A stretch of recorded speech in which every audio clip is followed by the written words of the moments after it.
Allô tout le monde, Dominique Lessard. Vous utilisez Gmail, vous connaissez quelqu'un qui utilise Gmail. Aujourd'hui, je vous montre beaucoup de fonctionnalités qui sont méconnues, qui sont cachées, une façon d'utiliser Gmail beaucoup plus intuitive. Regardez la vidéo, vous ne serez pas déçus. Je commence tout de suite. Regardez, une boîte courriel Gmail classique. Est-ce que vous utilisez l'interface de cette façon? Et si oui, regardez ce que vous pourriez faire. En fait, regardez ici, si je veux lire ce courriel, je clique, je lis le courriel, je dois revenir en arrière dans ma boîte de réception et naviguer. Bien sûr, je peux naviguer ici de cette façon. Cette façon n'est pas très optimale. Ce que vous devez faire, cliquez ici sur l'icône des paramètres et vous allez pouvoir changer l'apparence de votre boîte de réception ici. Et celle que je conseille ici, c'est les volets de lecture. Regardez, par exemple, je choisis le volet à droite. Eh bien, maintenant, je vais simplement lire mes courriels de cette façon sans avoir à reculer et à revenir. Et pourquoi pas vous mettre en mode conversation. Le mode conversation, si je l'active, on réactualise comme ça ici. Eh bien, ce que ça va faire, c'est regarder ici, vous allez avoir des petits chiffres qui vont apparaître à côté de vos courriels. Et ça l'indique que vous avez eu un échange de courriels. Vous avez reçu un courriel, vous avez renvoyé un courriel, vous avez reçu un courriel, et ces échanges sont une conversation. Et là, bien, vous avez l'indication que ici, vous avez un courriel qui a eu un échange. Et regardez, vous allez avoir cet affichage lorsque vous cliquez sur conversation. Et là, vous voyez que vous avez une visualisation qui est vraiment bien pour suivre le courant de cette conversation. Il y a quelque chose que moi, je déteste. La dernière réponse que j'ai reçue se trouve au bas ici de cet échange. Et si j'ai beaucoup d'échanges, imaginez une cinquantaine d'échanges, eh bien, je vais devoir descendre tout au bas pour aller à la plus récente. Eh bien, j'ai une solution pour vous très simple. C'est une solution qui va nous permettre d'inverser cet ordre et mettre tout en haut la dernière réponse, donc ce qui est le plus récent dans notre échange. Eh bien là, c'est simple. On va simplement installer une extension qui s'appelle Gmail Reverse Conversation. On va l'ajouter à notre Google Chrome, ajouter l'extension. Si vous êtes sur Edge ou un autre navigateur, ça fonctionne aussi. Et là, vous allez simplement recharger votre page. Et la conversation, regardez, elle est inversée, donc la plus récente est en haut. Donc, si j'ai beaucoup d'échanges, eh bien, la plus récente va se trouver ici en haut et je vais pouvoir lire mes échanges comme ça. Et ça, ben, cette façon de faire, moi, je trouve que c'est la plus pratique. Essayez-le. Et vous m'en donnerez des nouvelles, vous allez adorer, j'en suis certain. Une autre chose que la plupart des gens ne font pas, les newsletters, les infolettres. Vous êtes abonné, vous en recevez. Au bout d'un temps, vous ne les lisez plus et là, ça s'accumule et vous recevez ça. Regardez ce qu'il faut faire. En fait, c'est simple. Chaque newsletter ou infolettre en français vont avoir tout au bas ici la mention unsubscribe ou se désabonner en français. Donc, si vous allez en bas, ils ont tous ça unsubscribe ici, comme ça ici. Donc, ce que vous allez faire, c'est que vous allez simplement copier ça unsubscribe et vous allez le mettre dans la recherche ici. Et là, bien, vous allez avoir tous les courriels qui ont la mention unsubscribe ici en bas. Et vous pourrez faire un bon ménage, c'est-à-dire cliquer ici, vous désabonner, passer à la suivante, cliquer ici, vous désabonner de toutes les infolettes, toutes les newsletters que vous ne voulez plus. Et un autre truc extrêmement pratique, c'est que vous écrivez ici unsubscribe et vous allez cliquer ici sur les options de recherche. Et là, vous voyez, contient les mots unsubscribe ici comme ça. Et là, ce que vous allez faire, vous allez cliquer sur créer un filtre. Et là, à partir de là, à chaque fois que vous recevez un courriel qui a la mention unsubscribe, eh bien, vous pourrez appliquer une action automatique. Par exemple, vous pourriez dire supprimer. Mais vous pourriez aussi aller ici et l'associer en cliquant ici à une catégorie, c'est-à-dire l'envoyer dans un dossier ici. Par exemple, moi, je pourrais l'envoyer, par exemple, dans promotion et créer un filtre. Donc, si je fais ça, ce qui va se passer, c'est que maintenant, tous les courriels qui entrent avec le mot unsubscribe à l'intérieur vont aller directement dans l'onglet ici promotion. Et ça, c'est la meilleure façon de faire une bonne gestion des newsletters qui s'accumulent dans notre boîte courriel. Et là, j'attire votre attention puisqu'on a fait des recherches. Je vais vous montrer quelque chose de absolument pratique et que vous devez connaître, et c'est ça ici. Lorsque vous faites une recherche, il y a des codes cachés que vous pouvez utiliser pour optimiser vos résultats de recherche. Regardez ici, As Attachment, c'en est un que j'ai déjà utilisé. Regardez, vous faites simplement écrire ce petit code As qui est en anglais, attachment. Donc, ce que ça va vouloir dire, c'est qu'on va faire une recherche uniquement avec des courriels qui ont un fichier attaché dans le courriel. Donc, vous allez avoir comme résultat tous courriels qui ont un fichier attaché. Regardez, celui-là, on aurait dit qu'il n'y en a pas.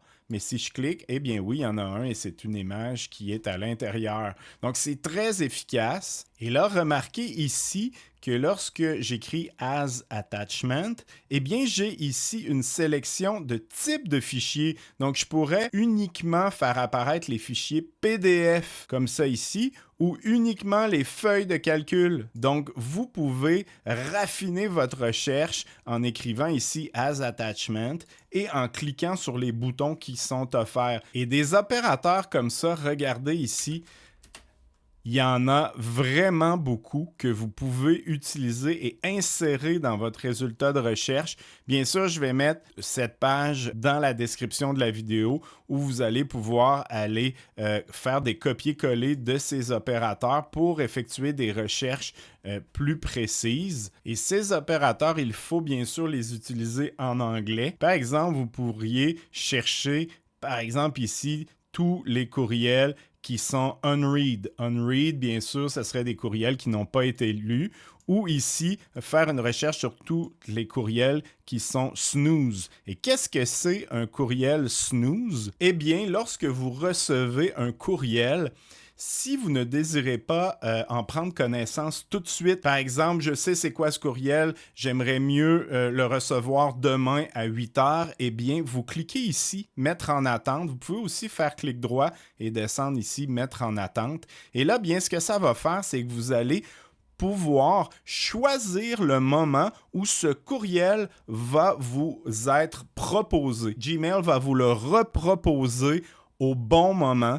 Donc, par exemple, demain à 8 heures, ce courriel-là va revenir en haut de ma boîte courriel. Donc, j'ai cliqué comme ça ici, il disparaît et demain, à l'heure choisie, il va revenir comme un nouveau courriel. Donc, ça me permet de le mettre en attente. Et bien sûr, vous pouvez aller ici pour découvrir les courriels que vous avez mis en attente. Donc ça, cette fonctionnalité-là, et si je ne me trompe pas, il y a très peu de personnes qui l'utilisent, mais c'est extrêmement pratique et productif de l'utiliser. Et dans la même catégorie de fonctionnalités, il y a quelque chose qui est vraiment bien. Regardez ça ici. Si vous avez une conversation, par exemple ici, je suis en train d'écrire à quelqu'un, elle me répond et on a un échange comme ça de courriel et tout à coup, ça devient un peu, ça me distrait de mon travail. Eh bien, regardez, vous pouvez cliquer ici sur la conversation et faire ignorer la conversation. Je clique ici. Ce que ça fait, c'est que ça enlève la conversation de ma boîte courriel, ça la met en sourdine et là, je ne recevrai plus ces échanges, je ne ferai plus partie de ces échanges temporairement. Et pour retrouver cette conversation, je vais simplement cliquer ici dans la barre de recherche. Je vais écrire label, ici comme ça, mute. Donc, label mute. Et je vais retrouver mes conversations qui ont été mises en sourdine ici. Donc, je vais pouvoir cliquer ici et continuer à écrire, à répondre. Et je peux enlever cette sourdine en faisant clic droit ici. et je vais réactiver la conversation et là, elle est réactivée.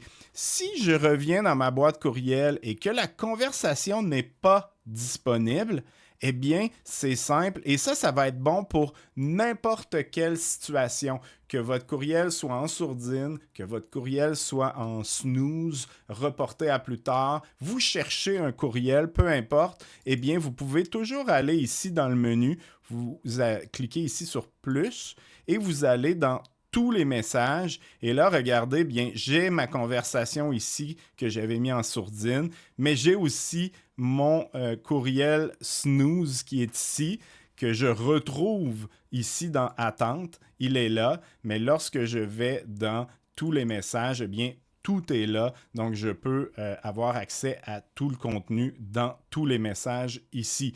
Et si j'aimerais ramener cette conversation dans la boîte courriel principale, donc dans le inbox, eh bien, je vais faire placer ici, placer dans la boîte de réception. Je clique ici et lorsque je retourne dans la boîte de réception, eh bien, le courriel est là et l'échange est ici. Deux choses que j'aimerais vous dire, j'ai eu beaucoup de commentaires de gens qui me disent « Tu devrais publier plus de vidéos sur ta chaîne YouTube. » Oui, c'est vrai. Je suis en manque de temps et si vous voulez plus de contenu, allez sur ma page Patreon parce que sur ma page Patreon, je publie 2, 3, 4 fois par semaine. Donc, si vous voulez, il y a des vidéos, des textes et tout. Il y a une inscription gratuite. Donc, allez voir ça. Maintenant, deux éléments, deux fonctionnalités que vous ne connaissiez sûrement pas, mais qui sont vraiment utiles. Regardez ça ici. Premièrement, si je compose un courriel comme ça ici, je compose ça et que je veux envoyer ce courriel, bien sûr, je clique ici, mais j'ai la petite flèche à côté pour programmer l'envoi et je vais pouvoir envoyer ce courriel à un moment précis automatiquement. Donc, par exemple, lundi matin, le 25 mars à 8 heures, ben, ce courriel va partir vers mon destinataire automatiquement à ce moment-ci et vous pouvez bien sûr choisir une date et une heure qui vous convient. L'autre chose, ici, le petit cadenas, si je clique ici, eh bien, je vais pouvoir mettre ce courriel en mode confidentiel. Ce que ça va faire, c'est que premièrement, le courriel va être disponible pour la période de temps que j'alloue. Donc, après cette période, le courriel va automatiquement disparaître de la boîte courriel de la personne qui a reçu le courriel. Et deuxièmement, je peux décider que la personne doit recevoir un code sur son par SMS, un texto directement sur son téléphone pour ouvrir mon courriel, ce qui donne un niveau de confidentialité encore plus grand. Donc ça ici, donc vous pouvez choisir de ne pas avoir de code secret ou d'avoir un code secret reçu par SMS. Et le délai d'expiration, bien, vous pouvez le choisir ici.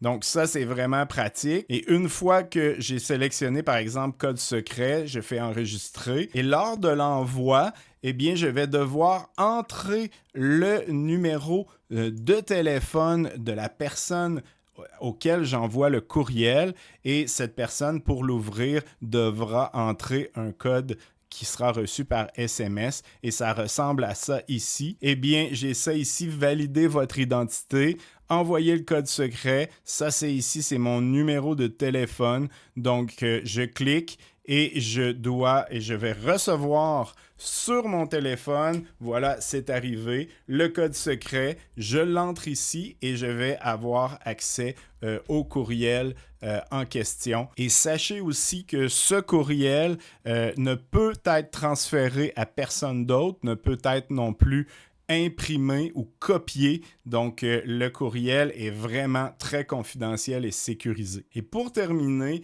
si vous avez des coupures d'Internet, soit parce que vous voyagez, soit parce que votre Internet n'est pas fiable à la maison, ou que vous êtes sur un ordinateur portable ou sur votre téléphone et que vous n'avez pas constamment accès à Internet, vous pouvez utiliser Gmail en mode hors ligne, sans Internet. Et je vous montre comment faire. En fait, vous allez ici dans la roue des paramètres. Vous allez dans voir tous les paramètres.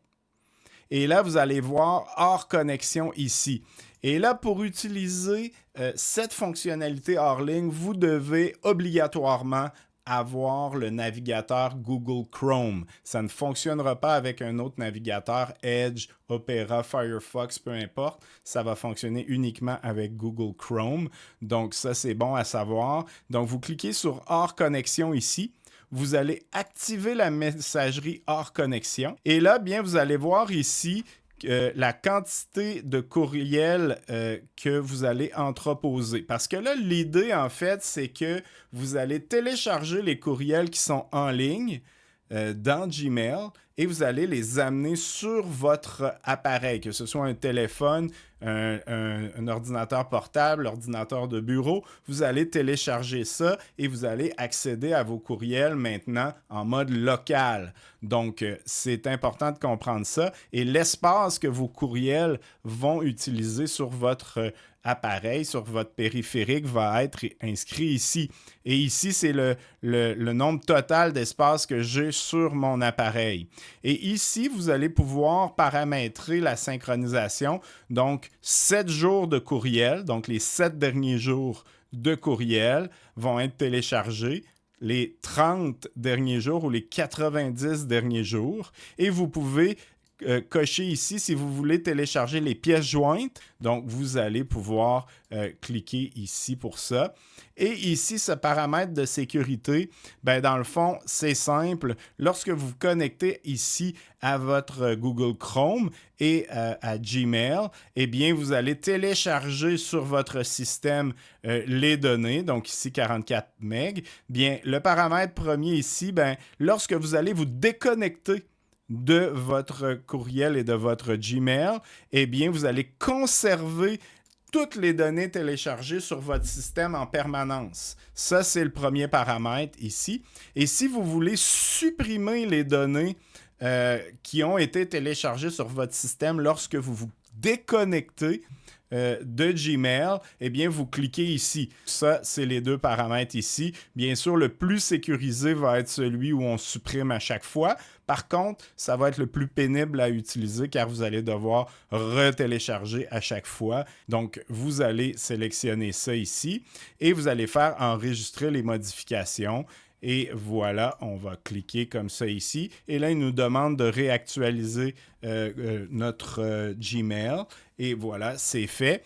On va cliquer ici parce que regardez ici, ben, il y a deux choses que je vais vous montrer. Premièrement, regardez ici, on a la petite boucle qui indique que présentement, je suis en train de télécharger les courriels sur mon périphérique, donc sur mon ordinateur de bureau dans mon cas.